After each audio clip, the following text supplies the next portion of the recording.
On this rather rainy and windy day, I've taken our trusty Land Rover out into the woods. And why? Well, because it looks nice. I mean, look at this place. Actually, there's a busy road just like 100 meters that way, but doesn't matter. I'm here to talk about essential upgrades for your Land Rover, and in this case, a Series 3 from 1990. In particular, this is the 4-cylinder diesel model. But what are essential upgrades? Well, that depends solely on the intended use for this vehicle. If it's a farming vehicle, you will need other upgrades than if it's a purely off-road vehicle. And in our case, we mostly use it on the weekends, on Sunday drives, and sometimes we haul around garbage with it. That's about it. So, for our purposes, essential upgrades are upgrades which make it safer and more comfortable and more luxurious. Because this isn't comfortable. Okay, let's start with the luxury. Luxury is a big word with this vehicle. With the luxury and comfort, it's mostly make it bearable. For example, these tires are all-terrain tires. Here on the hood, there's this big knobbly tractor tire. These were on all the wheels. They were fairly squared off because it has been set for 15 years before we restored it. But even without the square tires, these were incredibly uncomfortable on the streets. So we have fitted these nice, smoother all-terrain vehicles, tires for the road. And I have to say, it's fairly nice. They are Michelin 7.50 R16C XPCs 4x4 tires. If you know what all these numbers stand for, congratulations, I don't.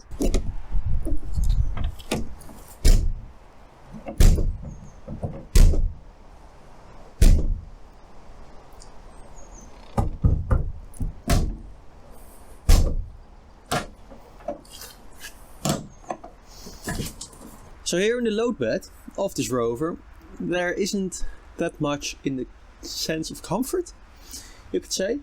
But one thing we fitted are these seats. And they are by far the most comfortable place to sit in this whole vehicle. That's about it. They're just seats, but they're immensely comfortable if you manage your expectations right. In the interior, there aren't that many things which you definitely should do. Apart from one or two things.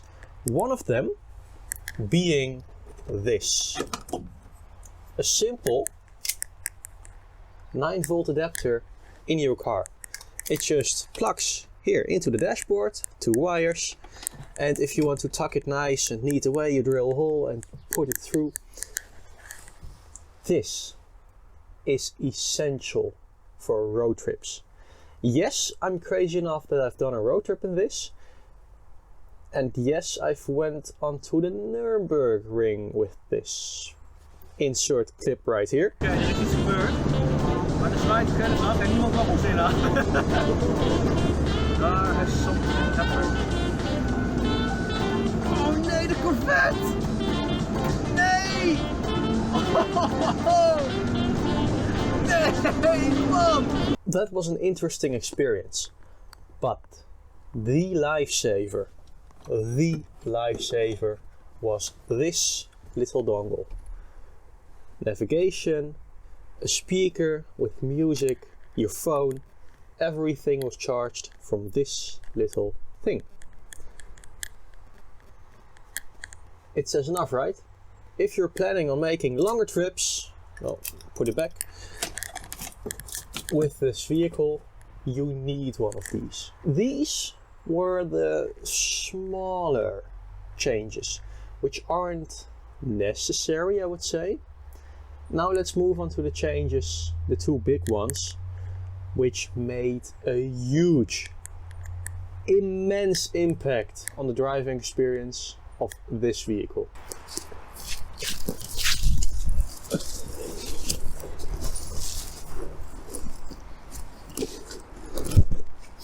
Hi!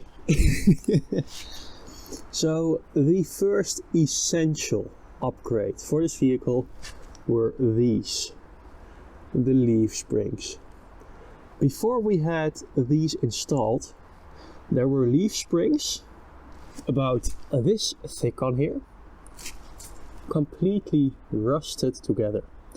I kid you not, in a 30 zone, that's 30 kilometers an hour and about 20 miles an hour. Here in the Netherlands we have loads of speed bumps. If I would drive over such a speed bump, which is designed to be driven over at 30 kilometers an hour, with these old leaf springs, well, not these but the old ones, the front wheels would hop off the ground. I'm serious. I have taken air at 30 kilometers an hour with this Land Rover over a speed bump. So stiff. That's how stiff these springs were. These you can drive over every speed bump at every normal speed. A 30 km an hour speed bump, no problem. 50 km an hour speed bump, no problem. It's just, it's almost comfortable, the car now. Almost. Which is a major improvement. Okay? These are lifesavers.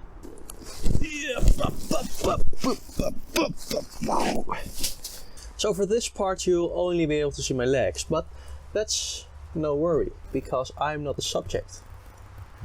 This little lever. If you've seen an older video of mine, you will know that this lever is new. The other levers, 4-wheel drive, low gear range, shifter, and the handbrake. This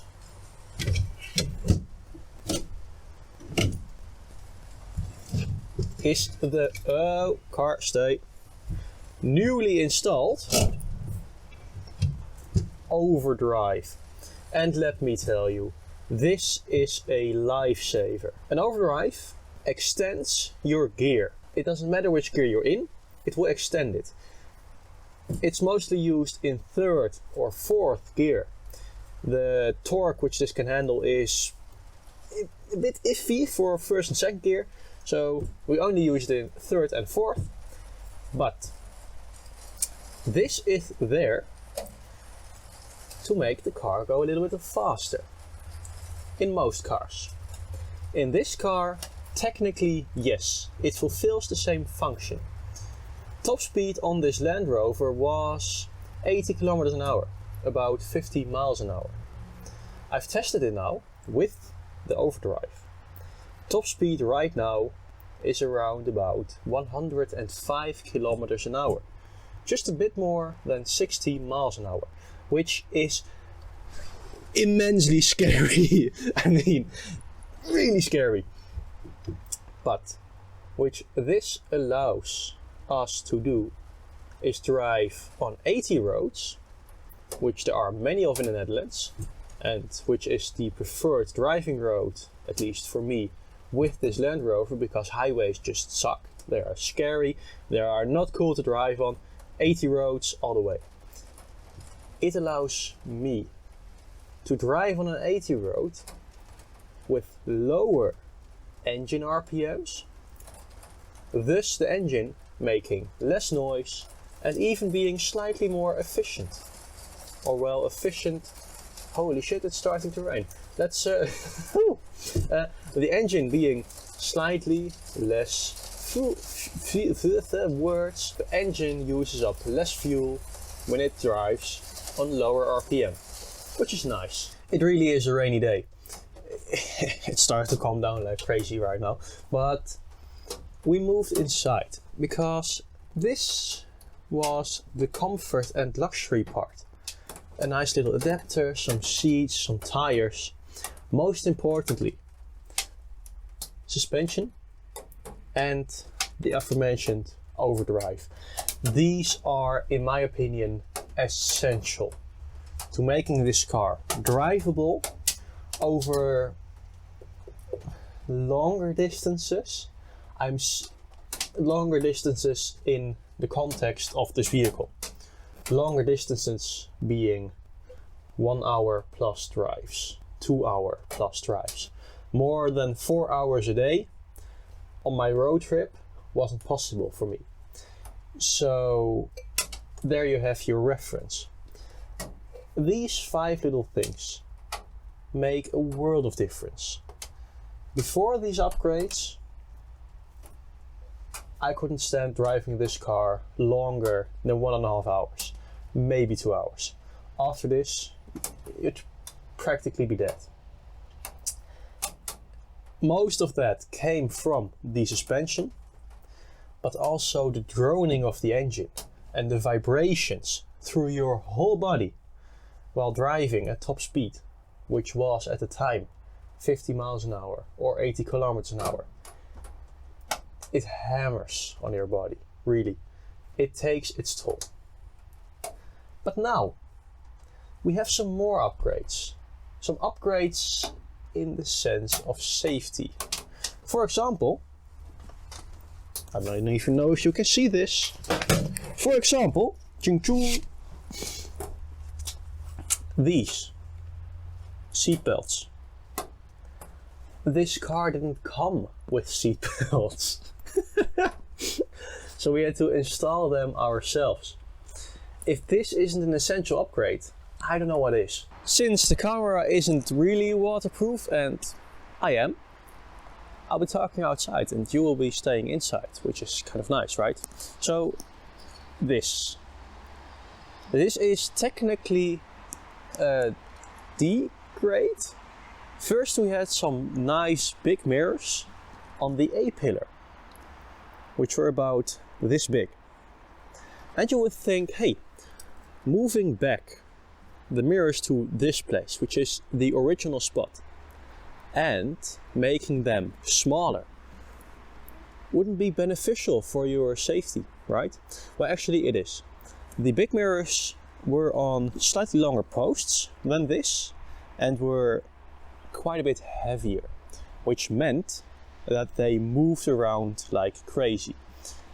Really, if a car would be driving behind you and you would look into your mirror, the only thing you would see is some blurry mess of headlights. These tiny things are mounted way more stable, they are way lighter, and they even have some magnification on them, which is a slight zoom. They actually made me completely rethink how to drive this Land Rover.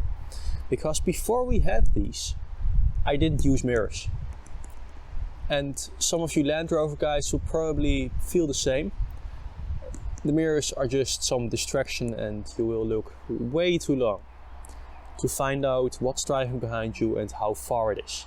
So in essence you would just turn around sometimes or use the interior mirror, but if somebody is sitting in the middle seat, the only thing you would see there is some forehead. So these are literally a life changer. They changed how I drive this Land Rover. And finally, one of the most important upgrades for your vehicle actually isn't an upgrade. Maybe you'll be able to see it right here. A bit of brown and black stuff. But a place where you'll be able to see it way better. Here, the door. Maintenance and upkeep on the rust buildup on your Land Rover. These doors and some parts of the frame, also some parts of the frame underneath, are steel. This body, it's fully aluminum, which doesn't rust. So the parts which do rust, some of them are structural and some of them you really really need to maintain for your own safety. Because if they rust through, the doors, not that important. Sometimes you'll even take them off and driving around. It's really cool. But the structural parts, like some beams underneath the bed and the sills which the doors are mounted onto, for example here, there's already a tiny hole. They need to be maintained properly and well. Otherwise your door is going to fall off. You don't want this. So for your own safety and for the sake of the Land Rover community, please take good care of your Land Rover. Thank you very much. So these were my essential Land Rover upgrades. In our case, for safety and for comfort. And also a little bit of preservation of this green beauty. Please tell me, with your Land Rovers, what are your preferred and essential upgrades? Are they knobbly off-road tires? Is it a big Land Rover V8, which produces a whopping 90 horsepower? This one producing around 60 something horsepower. Please, if you have something to add, or if you think, hey, in the terms of safety and comfort, these are some upgrades which you will need to install in your vehicle, drop them down in the comments. I would really like to read up on your builds and your suggestions. Anyway, if you've liked this video, thank you. Have a nice day. Grab yourself a cookie. Goodbye.